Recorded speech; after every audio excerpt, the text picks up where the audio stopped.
How is it possible that anybody with any kind of sanity would consider the United States or Britain or the West in general to be in any kind of position to be punishing anyone for any illegalities? If we want to take a look at Iraq, there is at least 1 million, probably even close to 2 million dead. We invaded that country, destroyed it, created millions of orphans, millions of refugees, and never even so much as apologized for that. Let's go back to Vietnam, where we dropped 20 million bombs, more than all of World War II combined. We have destroyed so many countries. We have tortured and killed and maimed and raped around this planet.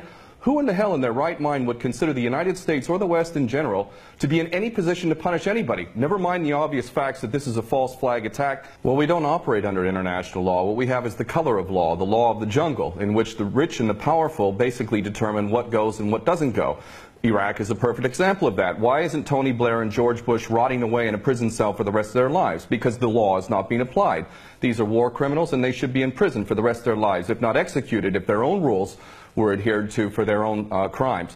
Well, the Greater Israel Project is all about destabilizing surrounding nations, ultimately in pursuit of this dream of Greater Israel from the Euphrates down to the Nile, all the way over to the Eastern Mediterranean. This is the dream of these psychopaths, and so destabilizing governments, creating sectarian strife is all part of that menu and all part of the design to create Greater Israel. So that goes, that's self-evident. But I have to go back to what this gentleman is saying in Washington, D.C. about America not wanting to get involved, or Obama not getting involved. What are you talking about? We have been arming people directly who are Al-Qaeda. Al-Nusra Front is Al-Qaeda. These people are psychopaths to the worst order. They're conducting suicide attacks. They're gassing people. We know, Carla Del Ponte said in May, that it was the so-called rebels in Syria that were using sarin gas, not the Bashar al-Assad regime. No, it was not. We know that the United States president is arming people who are on the U.S. terrorist list. He should be convicted of aiding and abetting, giving material support to a terrorist organization. But then again, you know what? We, the West, the United States in particular, Israel and Britain, are the biggest terrorists on the planet. So our little junior partners in Al-Qaeda, which is nothing more than a CIA database, thus the name Al-Qaeda, this is nothing more than a group of terrorists working together, each playing one different role, but all of them working together for the same goal, which is to maintain this hideous and sick and twisted, unjust world that we have, which is a perpetual state of war. Always one illusion, one boogeyman after another. But the fact is, Obama is nothing more than a puppet war criminal, just like his predecessor and every other U.S. president before him. So please don't tell people out there that the U.S. is not involved. It's directly involved, and it is arming people who are absolute psychopaths. The United States is in a perpetual state of war because the bankers control the politicians, and they read the script as given to them by the banksters, and they make huge amounts of money off of this. What this gentleman is saying about the United States not wanting war, not wanting to get involved, is like Iraq 2.0.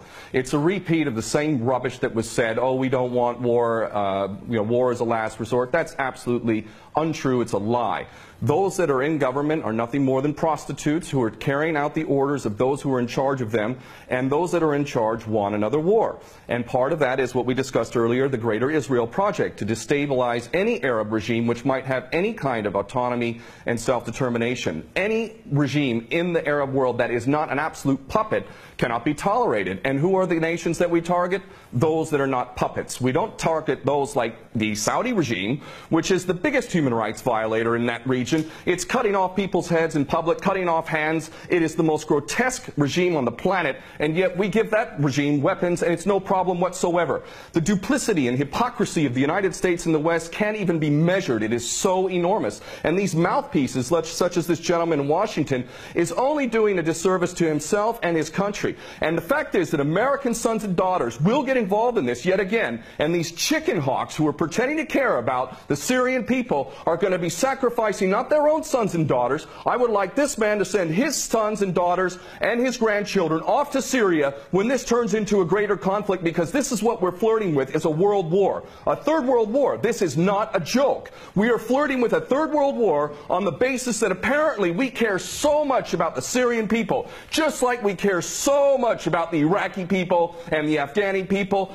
The only people that buy this sort of stuff are either bought-off prostitutes or the dumbest of the dumb. And we're also led to to believe that Assad is the dumbest idiot dictator on the planet now, isn't he? Because he invited UN inspectors to come in, and he brought them in on the very day that they come in. He decides to attack his own people 10 miles away from where the inspectors arrive. This is beyond ridiculous, and the only people that buy this, again, are bought-off prostitutes or the dumbest of the dumb. Well, there's no question that they don't intend for limited strikes, and that's not going to do anything. They want to go in full scale. That's the plan. Of course, they'll use pretext to be able to justify the initial attack, and then they'll concoct more things to justify a greater involvement.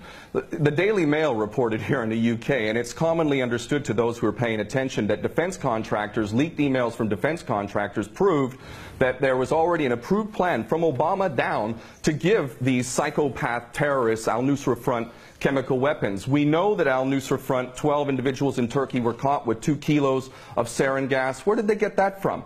And this is, you know, clearly a false flag. We understand this to be true, and it's the only way that they could justify an attack at all. And I have to say, I'm happy that the gentleman in Washington mentioned Dempsey, General Dempsey of the Joint Chiefs, because I'll tell you what, more than anything else, it is the true American patriots, those who are sick and tired of having given up their life to basically serve the American dream, the American nation, the Constitution that they swore to uphold. It's those military men and women. It's you now. It's coming to you now. Are you a patriot or are you not? Are you going to let your nation descend even further into the chaos and corruption that has been so sick and so twisted that it's destroying American lives as well as the rest of the world, to the tune of 22 American servicemen a day who are committing suicide? Are you going to sacrifice more of your American sons and daughters for Israeli wars, for Zionist wars? Are you going to continue to do that because you are not a patriot? You are in fact aiding and abetting the terrorists you supposedly think you're fighting against. And those Americans who are waking up to this, I hope to God, in the military in particular, that you refuse your orders.